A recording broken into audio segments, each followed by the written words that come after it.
filming? Alright, cool. Today on No Reading, you're going to be working with MLA citations. It's just an additional practice.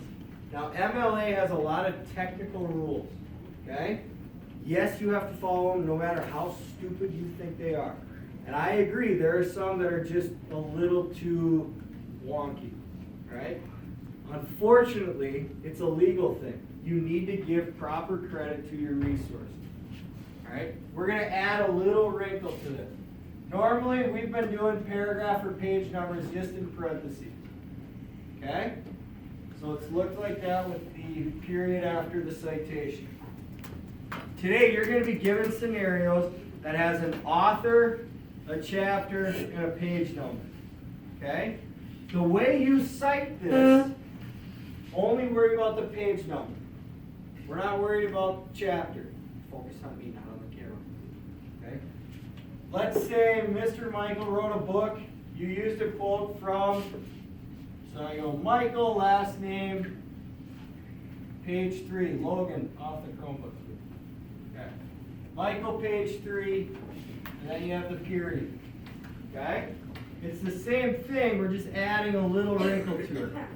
Because in your essay, you're going to have more than one resource. Okay? So you're going to have to actually give the name of the source.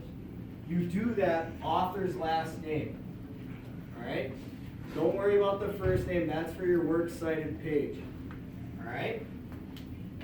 Any questions on the in-text citation? So that's going to be task 1, which I think it's called Intro to Parenthetical Citation. Alright? Task 2, that's where it gets into the punctuation. This is where it gets tricky, because every single character counts. Alright? How many people have heard of the sport of American football? Okay. So there's a team called the Oakland Raiders. They had an owner who was, not the nicest guy, but he had a lot of money, and he was pretty famous. A lot of, quotes. His name was Al Davis. Al Davis. And let's pretend that he wrote in his autobiography his phrase, and the phrase was on page, 34. Okay? Al Davis, 34. His famous catchphrase was, don't laugh, you can just win, baby. Okay? I'm not making this up. Okay? Al Davis is famous for the quote, just win, baby. Not really a great life lesson, but to each their own. He's making money off winning football games. Okay, now let's say I want to cite this in a paper. Alright? Here's how we do in-text citations with quotation marks. Alright? I need to do the same thing, so what would I put in my parentheses? Who can tell me?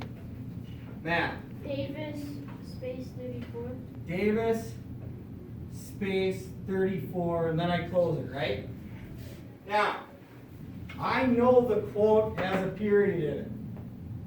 Alright? That's not lost on me. What's super important, I still need the period after the citation. But I can't have the sentence and then the citation be another sentence. So what I'm going to do, this period moves to the back. And then this leaves a blank space. Okay? The quotation mark stays there. Because Al Davis did not say, just win, baby, Davis 34. Right? That didn't happen. But I can reference the book, right? So this stays put. One thing that you need to have a space after the quotation mark. Okay? A lot of kids forgot the quotation mark, and according to MLA citation, the rules made, that's considered wrong. After the quote, the quotation mark, you have to have a space, and then you have your parenthetical citation started. I know it's a stupid rule. Okay? Quite honestly, I wish that I had a better explanation than it's the way it is, we gotta do it. But unfortunately, it's the way it is, we have to do it, okay? You don't add a comma here. This period just moves to the end, okay? The only way it changes is if he says, just when baby, with an exclamation point. If that's the case, if it's an exclamation point or a question mark, just when baby, okay? Then you can do both, okay? And I'm not gonna lie to you, I'm not sure why that is. I just know it is the way it is. You still include this period at the end. So you just leave it with the exclamation point or the question mark. Okay? There's going to be a couple, these are the basics. Alright? There's going to be a couple questions in No Red Ink that are going to challenge you. It's going to have a little tidbit right after to explain the quote. And it's going to have a comma there. I want you to try that on your own. These are the basics. This is what you're going to use most commonly in 6th grade, especially for our essay. There will be some challenges. Don't freak out. Do your best. View the feedback, make the change. This is just practice with No Red Ink and MLA citation. Okay? This isn't graded, but I do want you to get comfortable with these skills because they're going to be super important for our essay. The better understanding you have going in, the less stress, the easier it's going to be for you. So in a second, you're going to go to No Red Ink, just work through, start the first topic, and then work down. You're going to work for about 15-20 minutes. Get it? Got it. Do it.